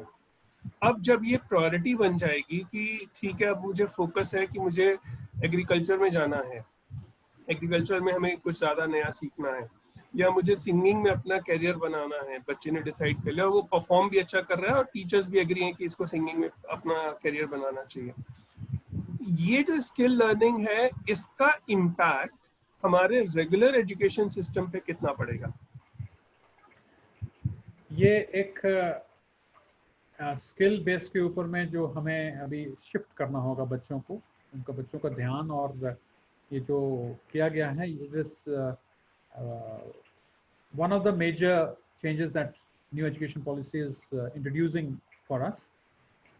And as जैसे आप बताए हैं कि कई सारे फिशरीज हो गई, क्रॉप्स ग्रो, फार्मिंग करना, इसके लिए हमें प्रोविजंस बनाने होंगे। स्कूल्स में जैसे कारपेंट्री सिखानी है तो उसकी वर्कशॉप्स बनानी होंगी। तो जैसे जैसे कि आप ही ने बताया कि करीब करीब 500 ऐसे स्किल्स को रिकॉग्नाइज किया गया है, तो ये पॉसिबल तो नहीं होगा कि 500 के 500 सारे स्कूल स्टार्ट कर सकते हैं। किसी भी स्कूल के लिए पॉसिबल नहीं। ज़्यादा से ज़्यादा अगर जो ये मेजर चेंजेस जो हैं, मतलब जैसे कारपेंट्री हो गई, या कुछ रिपेयरिंग कुछ बच्चों को सिखाना है, फार्मिंग सिखानी है, फिशरी सिखानी है, इसमें या तो स्कूल्स में हमें कुछ प्रोविजंस बनाने पड़ेंगे, या फील्ड ट्रिप्स पे भी एम्फेसिस होगी कि अब फार्मिंग सिखानी है तो फार्मिंग के लिए तो बच्चों को आपको फील्ड में ही कभी लेके जाना पड़ेगा, उनको कुछ जो छोटी चीज़ें हैं वो बतानी पड़ेगी क्या है। और एक अच्छा चेंज आएगा जब फार्म्स में बच्चे जाएंगे, उनको कम से कम कौन सी फसल क्या होती है उनसे पता चलेगा। अभी तो बच्चों को अगर आप डिपार्टमेंटल स्टोर में ले जाएं तो कई बार मुझे भी राहर दाल और उड़द दाल में भी फर्क करना थोड़ा सा मुश्किल हो जाता है, कौन सी दाल कौन सी होती है। तो और गेहूं में भी बहुत से लोगों को फर्क नहीं पता। हाँ जी, हाँ जी। तो हमें बच्चों को इन सब चीज़ों से भी जोड़ के उन्हें स्मार्ट बनाना होगा। तो मैं ये मानता हूँ सर कि ये जो स्किल्स हैं ओवर द पीरियड, अब जैसे जैसे गवर्नमेंट जो स्कूल जिस एरिया में, एरिया स्पेसिफिक स्किल्स को ऑब्वियसली प्रेफरेंस देंगे सभी लोग, और जिस एरिया में जो स्किल्स हैं उसी के अकॉर्डिंग बच्चों को हम आगे लेके जाएंगे। एक सवाल और मेरे पास आया है, बहुत इंटरेस्टिंग है, वो ये है कि जब हम स्किल बेस्ड बच्चों की प्रिपरेशन कर रहे होंगे, हालांकि ये उतना रेलेवेंट नहीं है, बट फिर भी बिकॉज एक सवाल पूछा गया है तो मुझे लगा कि मैं आपसे शेयर करूं। हमारे जो कॉम्पिटिशन्स होते हैं, चाहे वो इंजीनियरिंग सेक्टर के लिए हो, चाहे वो हमारा मेडिकल सेक्टर के लिए, जिन्हें हम जेई या एनईटी के नाम से नीट के नाम से जानते हैं, इनके ऊपर इस एजुकेशन पॉलिसी का क्या इफेक्ट आएगा सर? जो हम बच्चों को एक्सपोज करेंगे इन सब चीज़ों को लेके। नहीं, जो बच्चे जेई के लिए, आईआईटी जेई के लिए प्रिपरेशन करते हैं या एम्स के लिए प्रिपरेशन करते हैं, एग्जामिनेशन जो एंट्रेंस एग्जामिनेशन के लिए प्रिपरेशन करते हैं, बिकॉज जब हमारे पास स्किल्स के लिए भी बच्चे होंगे, और तो इसके ऊपर इसका क्या इफेक्ट आएगा? बच्चे कम होंगे उसमें पार्टिसिपेट करने वाले, सेलेक्टिव बच्चे होंगे, या आपको लगता है कि इसमें और लोगों का इंटरेस्ट बढ़ेगा और इसमें भीड़ बढ़ेगी, मतलब इसमें पार्टिसिपेट करने वाले बच्चे और बढ़ेंगे? मैं तो मान के चलता हूँ कि पार्टिसिपेंट्स बढ़ेंगे, क्योंकि जब हायर ऑर्डर थिंकिंग लेवल के क्वेश्चंस कराए जाएंगे क्लास में, क्रिटिकल थिंकिंग डेवलप की जाएगी, बजाय के ये पढ़ाना कि इस फलाने राजा ने इस तारीख को क्या किया था, कब ये बिल्डिंग बनी थी, इन सब चीज़ों को हटाते हुए, या ये वाला युद्ध हुआ था और उसमें वो जीता था, वो उनके अलावा अगर ये प्रश्न पढ़ाए जाएंगे कि उस युद्ध को अगर समझ लीजिए वो राजा जीत जाता तो क्या होता, उस राजे ने जब ये पॉलिसी इंप्लीमेंट की थी अगर नहीं करता तो क्या होता, अगर ये पॉलिसी अगर कुछ वर्ष पहले ही आ गई होती तो क्या होता, जो संग्राम इस साल चला था अगर वो पहले ही चल पड़ता तब क्या होता। अगर इस तरह की थिंकिंग्स और डिबेट्स क्लास में कराई जाएंगी तो मैं मान के चलता हूँ कि 100% बच्चे का मेंटल विकास जो है, दिमागी विकास जो है, वो पहले से बहुत ही बेहतरीन होगा। इवन जो मैं अभी छोटा सा एग्जाम्पल, छोटे छोटे एग्जाम्पल्स दिया हूँ कि एरिया, पेरीमीटर सब हम करवाते हैं, लेकिन पेरीमीटर है कहाँ नहीं दिखाते, एरिया के फॉर्मूलाज दे दिए लेकिन एरिया है क्या वो नहीं दिखाते। तो सबमरीन को कैसे नीचे लेके जाना है, कैसे ऊपर लेके जाना है, ऐसे कंसेप्ट को जब हम बच्चों पे डाल देंगे तो ये जो आईआईटी के लिए जो बच्चे प्रिपेयर करते हैं, जेई के जो क्रैक करते हैं, उसको क्रैक किया जाता है। एक बार एक डॉक्टर विश्वास थे, आईआईटी के प्रोफेसर थे, कुछ बच्चों को लेके वो एनसीएल में आए हुए थे। एनसीएल में बच्चों का इंटर्नशिप था, आज से करीब 15 साल पहले की बात है। तो मुझे कहीं से पता चला कि डॉक्टर विश्वास अपने करीब 20 बच्चों की टीम के साथ में आईआईटी खड़गपुर से यहाँ आए हुए हैं, सिंगरौली में आए। तो मुझे एक डायरेक्टर साहब थे यहाँ पे, उन्होंने मुझे फ़ोन करके बताया कि इस तरह से ये आए हुए हैं और कुछ लोग आपके स्कूल में आना चाहते हैं। तो मुझे बड़ी खुशी हुई। समय बहुत कम रह गया था, 1:30 बजे स्कूल ने छूटना था और ये मेरी करीब बात हुई थी करीब 11 बजे। और आप जानते हो सिंगरौली यहाँ से करीब 20 किलोमीटर दूर पड़ता है।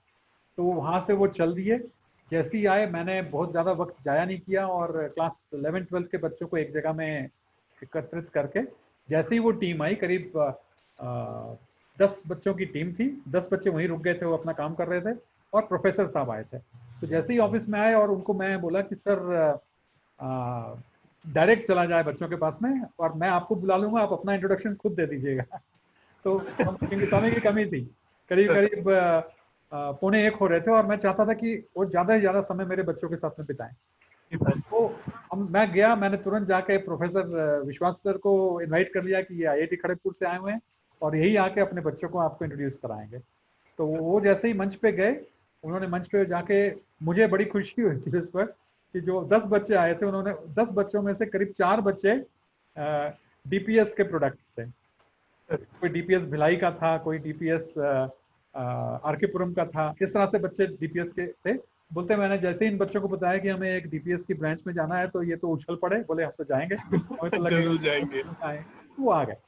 तो प्रोफेसर साहब ने जो अच्छी बात कही बच्चों को, मेरे 11वीं और 12वीं के बच्चों को, कि आईआईटी में जब बच्चे आते हैं तो हम उनको स्टडीज के साथ साथ में उन्हें डिबेट करना भी सिखाते हैं, डांस करना भी सिखाते हैं। तो जो हमारे पास में जो बच्चे आते हैं वो बड़े मतलब एकेडमिक्स से जुड़े होते हैं, लेकिन जब हमें छोड़ के जाते हैं तो वो एक, उनको पता चलता है कि मैं एक म्यूजिशियन भी हूँ, मैं एक राइटर भी हूँ, मैं एक कवि भी हूँ, मैं एक ड्रामेटिस्ट भी हूँ। ये बच्चे मेरे, उन्होंने कहा कि हमारे जब आईआईटी छोड़ के जाते हैं उनको पता चलता है। साथ में उन्होंने बोला कि लेकिन जो बच्चे हमारे डीपीएस से जो आते हैं वो इन चीज़ों से ऑलरेडी वाकिफ होते हैं, दे नो अबाउट देमसेल्व्स। और वो एम्फेसाइज करके बच्चों को बताना चाहते थे मेरे कि जो आपको ये स्कूल एक्टिविटीज़ के साथ में जोड़ता है, जो आपको स्टेज प्रोवाइड किया जाता है, वेरियस कंपटीशंस करवाई जाती हैं आपके साथ में, इन पे आप ज़्यादा से ज़्यादा पार्टिसिपेट करें और those will help you to know your self where you stand. तो ये न्यू एजुकेशन पॉलिसी जो है ये काफ़ी कुछ मतलब बच्चों को अपने आप से जोड़ेगी। और जो आप बोल रहे हो कि क्या आईआईटी और इनमें सब में रश कम हो जाएगा या ज़्यादा हो जाएगा, कम बिल्कुल नहीं होगा। और अच्छा टैलेंट निखर के ऊपर आएगा। और आने वाला समाज जो होगा, मतलब जो आज से 20 साल बाद का समय होगा, 40 साल के बाद का समय होगा, निश्चित रूप से मैं मान के चलता हूँ कि ये जो एक रिवोल्यूशन जो आ रही है, एजुकेशन की रिवोल्यूशन है, इसे बहुत ही सिस्टमेटिक रूप से टीचर्स को और जो प्रिंसिपल्स जो हैं, एजुकेशनिस्ट जो हैं, कॉलेज लेवल के जो हैं, इसे मेरे ख्याल से तो हमारे बच्चे इसमें इस तरह से निखर के आएंगे बाहर कि आने वाला समाज जो है ये हिंदुस्तान के बच्चों को, हम पहले भी जाने जाते थे शिक्षा के लिए कि हम शिक्षा में बहुत आगे थे, आगे हैं और आगे रहेंगे। निश्चित रूप से कई बार सुनने को मिलता है कि हमारे देश के विद्यालय, विश्वविद्यालय फॉरेन विद्यालयों से मैच नहीं करते, लेकिन ये न्यू एजुकेशन पॉलिसी जो है ये हमें उस ओर ले जाएगी, क्योंकि ये कई सारे अच्छी कंट्रीज़ के जो एजुकेशनल पॉलिसीज जो हैं उनको ला के स्टडी करके इसको आगे बढ़ाया गया है। और ये जो नए चेंजेस जो आएंगे काफ़ी अच्छा बदलाव लाएंगे। और I think by 2030-2035 the impact of new education policy will be seen there. ये immediate impact नहीं आता, धीरे धीरे आता है। जैसे इसके आप ही ने कहा शुरुआत में कि 1968 में पहली पॉलिसी आई थी, फिर 1986 में पॉलिसी, एजुकेशन पॉलिसी लाई गई, इंट्रोड्यूस किया गया, जिसको थोड़ा सा मॉडिफाई किया गया था 1992 में। 1992 के बाद में ये करीब करीब 28 साल बाद ये न्यू एजुकेशन पॉलिसी आई है हम लोग के पास। और इसमें एक मेजर चेंज जो मेरे ध्यान में आ रहा है, मैं शेयर करना चाहूँगा, वो है healthy mind resides in healthy body. इसको भी ध्यान में रखा गया है गवर्नमेंट द्वारा। और इसमें जो मिड डे मील बच्चों को प्रोवाइड किया जाता था गवर्नमेंट स्कूल्स में, गांव के स्कूल्स में, जो कि बहुत ही जरूरी है, क्योंकि जब तक आप फिजिकली स्ट्रांग नहीं होंगे आपका ध्यान पढ़ाई में नहीं लगेगा। हम जो थोड़े से सक्षम घरों से आते हैं, हमें घर से खाना मिल जाता है, हम घर से टिफिन भी ले आते हैं, लेकिन जो लोअर लेवल के गाँव में, जहाँ पर उनके पास में अच्छे पोषण के लिए बहुत अच्छे खाद्य पदार्थ नहीं होते, उनको जो मिड डे मील दिया जाता है, ये एक बहुत बड़ी सेवा है, बहुत बड़ी सेवा है गवर्नमेंट के द्वारा। और इसमें मिड डे मील के साथ साथ में ब्रेकफास्ट को भी इंक्लूड किया जोड़ने का प्रयास किया गया है इस न्यू एजुकेशन पॉलिसी में। तो बच्चे को ब्रेकफास्ट भी मिलेगा, मिड डे मील भी मिलेगा, तो ये एक बहुत अच्छा चेंज आएगा। और धीरे धीरे कल हमारे मोदी सर, जो मोदी जी प्रधानमंत्री जो हैं, कल के अपने एड्रेस में एक बड़ी अच्छी बात उन्होंने कही थी, कंट्रोल वर्सेस ऑटोनॉमी। उन्होंने कहा कि जो भी विद्यालय, जो भी जो हैं, एक तरफ हम चाहते हैं कि सारा कुछ गवर्नमेंट चलाए, गवर्नमेंट के कंट्रोल में हो, और दूसरी तरफ हम लोग फ्रीडम भी चाहते हैं कि। तो उन्होंने एक इसी के संदर्भ में एक बात कही कि जो अपनी जिम्मेवारी अच्छे से निभाएगा, जो अपनी जिम्मेवारी को समझते हुए रूल्स को इम्प्लीमेंट करके रखेगा, नेचुरली उसे ऑटोनॉमी मिलने का भी अधिकार होगा। और आई एम एक्सपेक्टिंग कि शायद उसमें कुछ मोटिवेशनल चीज़ों को भी वो जोड़ेंगे, जहाँ पे जो उन्होंने हालांकि इशारों में ही बोला था, और शायद आई थिंक मोटिवेशनल थिंग्स भी वहाँ पर कुछ ना कुछ ऐड ऑन होनी चाहिए। बहुत कुछ आएगा अभी तो। मतलब इसे अनफोल्ड करना, this has been provided to us, the new education policy 2020 has been put across to us. It has to be studied and unfolded. इसको हमें अनफोल्ड, खोलना है, खोल के इसके जो चीजें हैं इसमें, इसे हमें इम्प्लीमेंट करना है। और इस इम्प्लीमेंट करने की भी जिम्मेवारी हम ही लोगों की है और किसी की नहीं।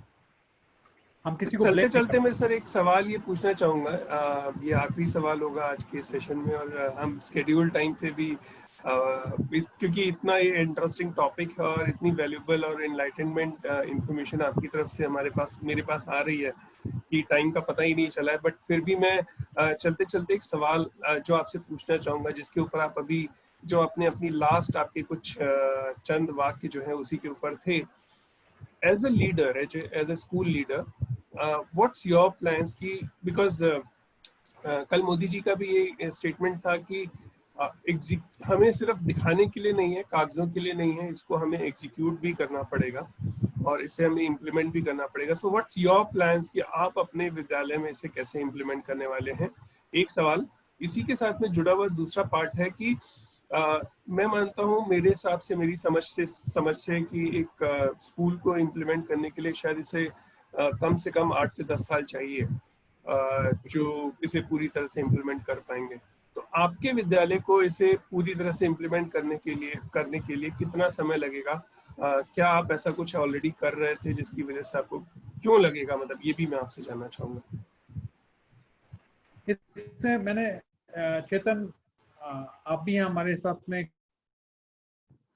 कई बार आप आंखें देख चुके हो और you have a personal experience of our society. इसमें कई सारी चीज़ें ऐसी हैं जो I feel proud to say that DPS society has been a very, very far-sighted society. 4 vision इनके पास में बहुत था। ये जो कई सारी चीज़ें ऐसी हैं जो कंटिन्यूस असेसमेंट जो है, मैं 87 में जब DPS के साथ जुड़ा था तो मुझे 87 से ही मुझे ये जो कंटिन्यूस असेसमेंट जो आया, बाद काफ़ी सालों के बाद में आया सीबीएसई के द्वारा। ये हम लोग के पास में ये पॉलिसी पहले से ही इम्प्लीमेंटेड थी। 87 से मैं जब जुड़ा हूँ तब से, जब हम एनुअल एग्जाम का कंपटीशन करते थे उसमें वीकली टेस्ट का भी वेटेज देते थे, हाफ ईयरली का भी वेटेज देते थे। नहीं, पहले 2-3 टर्म्स होते थे, first term, second term, annual और वीकली टेस्ट। तो वीकली टेस्ट का हम 20% वेटेज फाइनल में कंप्यूट करते थे, फर्स्ट टर्म का 20%, सेकंड टर्म का 20%, 60 हो गया टोटल। Weekly test 20, first term 20, second term 20 और एनुअल का 40। तो इसको इसे हम कंप्यूट करके फाइनल रिजल्ट बनाते थे।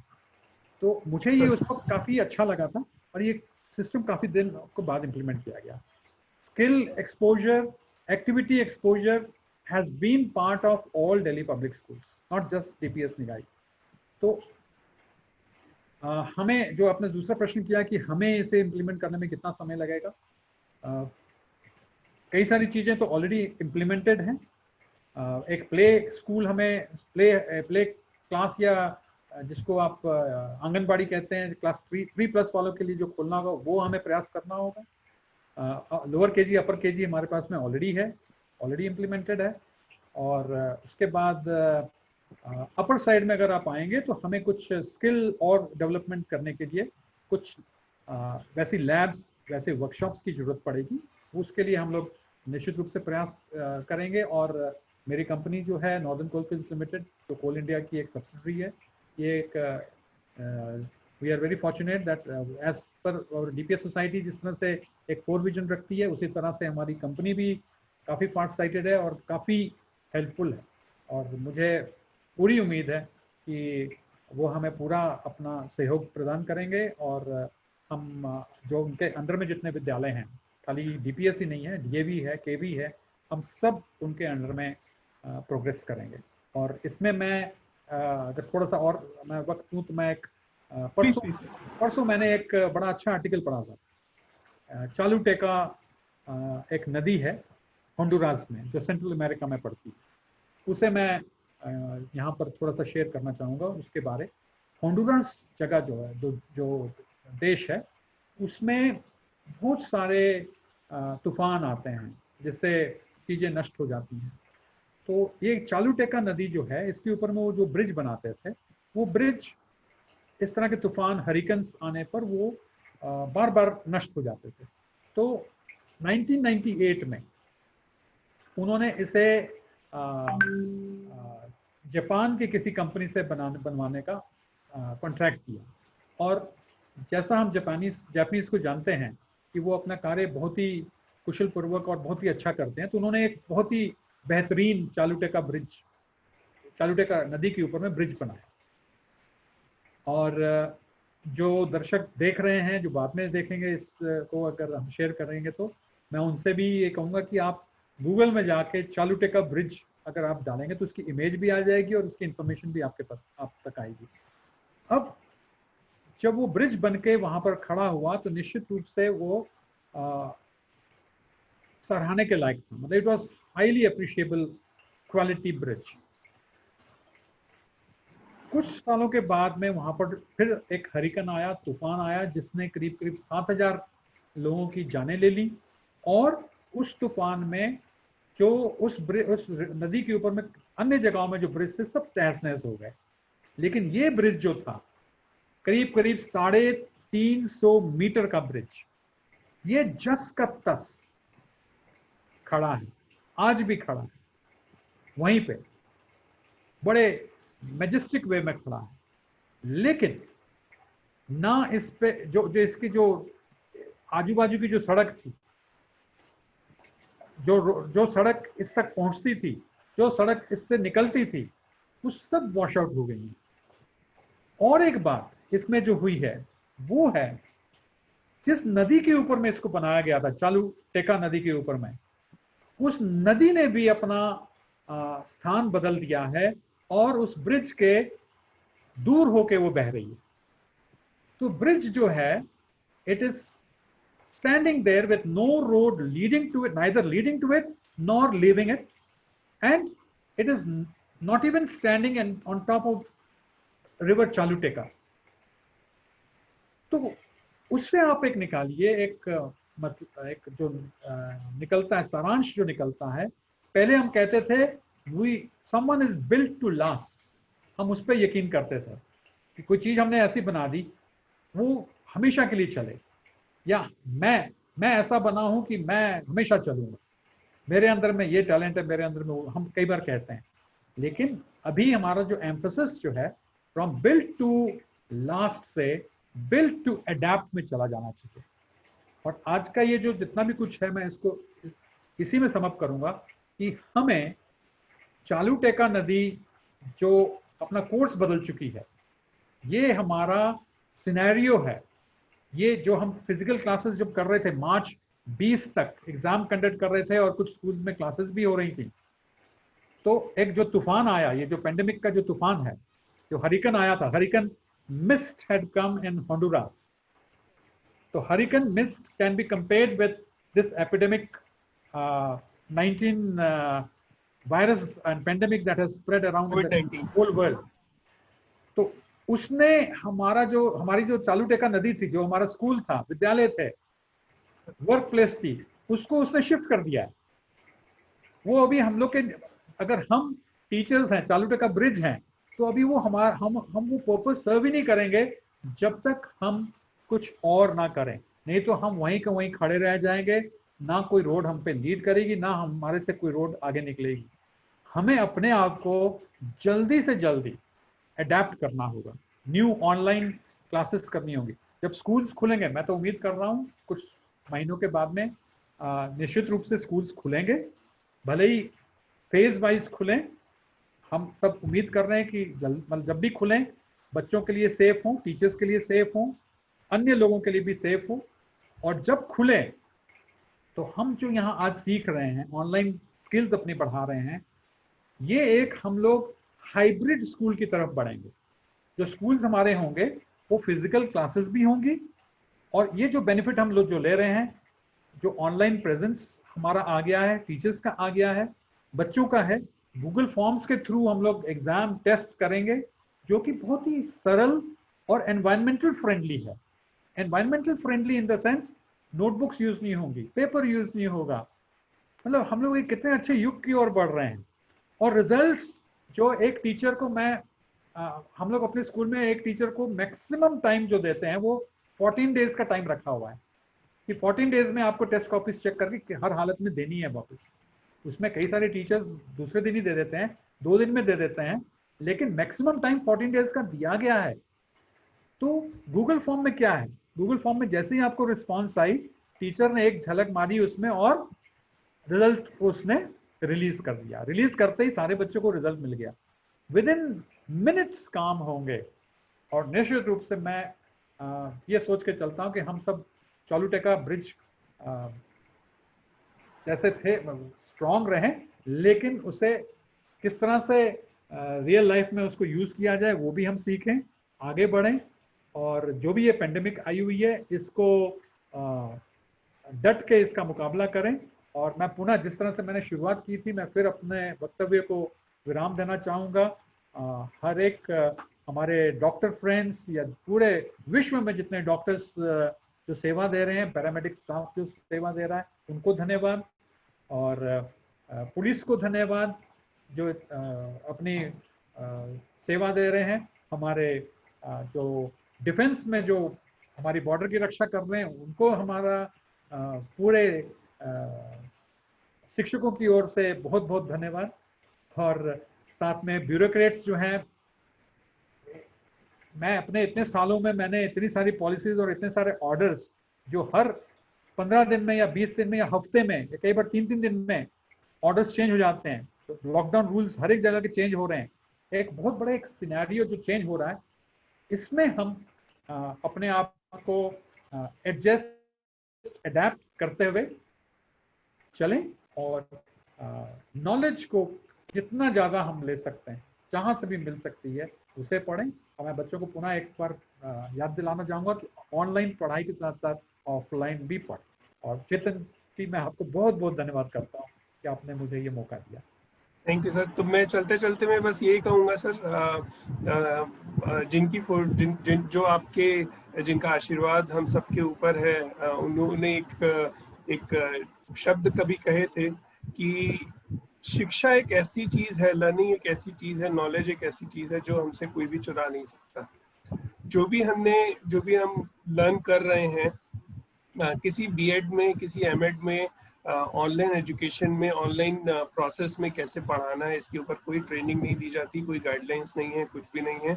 तो फिर भी हमारे जो टीचर्स हैं जो स्कूल्स में पढ़ा रहे हैं, उन सब ने इस चीज़ को ना केवल सीखा और बल्कि वो बहुत अच्छे से सक्सेसफुली इसे एग्जीक्यूट कर रहे हैं, जिससे बच्चे ऑलरेडी इसका फायदा भी ले पा रहे हैं। तो मैं तो आपकी बात में एक छोटी सी बात को और जोड़ने की हिम्मत चाहूंगा और आपसे उसकी परमिशन चाहूंगा कि मैं तो ये कहना चाहूंगा कि हमारे जो टीचर्स हैं वो भी एक वॉरियर से कम नहीं है, जिन्होंने अपने अपनी जगहों पर बैठकर अपनी जो भी उनके सेफ प्लेसेस हैं, जो अपने घरों में बैठे हैं, वहां पर बैठने के बावजूद भी उन्होंने अपने उस प्रोफेशन, जिसे बोलते हैं ना, आप क्या करते हैं उसे नहीं भूलना चाहिए। क्या आपका प्रोफेशन है, आपको उसे नहीं भूलना चाहिए।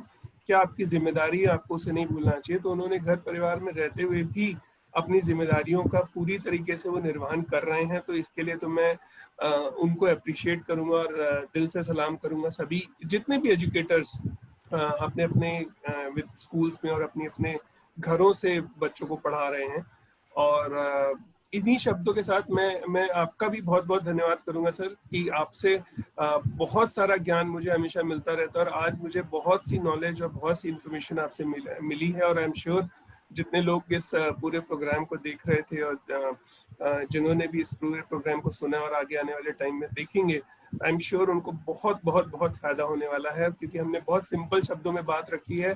आपने जितनी भी बातें रखी बहुत सिंपल एग्जाम्पल्स के साथ में रखी हैं, और मैं समझता हूँ कि यही हमारे जो रियल लाइफ एग्जाम्पल्स हैं, इन्हीं की भरमार अब हमारी पढ़ाई में होने वाली है कि हमें क्यों करना है, इसके ऊपर सब सारा एम्फेसिस जाएगा।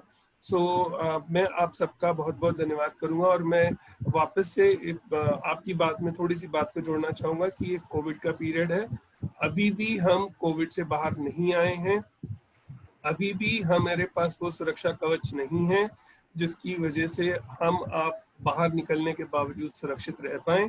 तो कृपया करके अगर कोई जरूरी काम हो तभी आप घरों से बाहर निकलें, अदरवाइज घर में रहें और सुरक्षित रहें।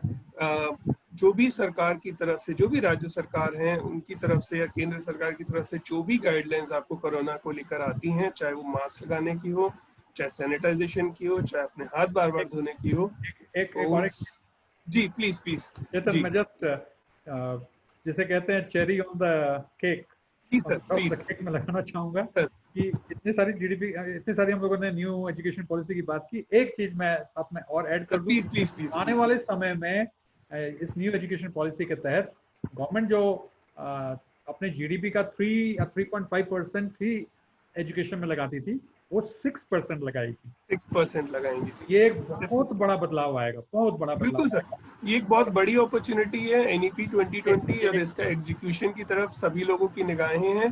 तो मैं आप सबसे वापस से गुजारिश करूंगा और मैं चाहूंगा कि अगर आपके पास और कोई सुझाव हो, कोई सवाल हो, तो आप अभी भी भेज सकते हैं। मैं सर के माध्यम से उन सवालों के जवाब लूंगा और आप तक वापस से उसे पहुंचाने की कोशिश करूंगा। तो इन्हीं शब्दों के साथ सर आपका भी बहुत बहुत धन्यवाद और जितने लोग इस प्रोग्राम को देख रहे हैं उनका भी बहुत बहुत धन्यवाद। So thanks to all of you.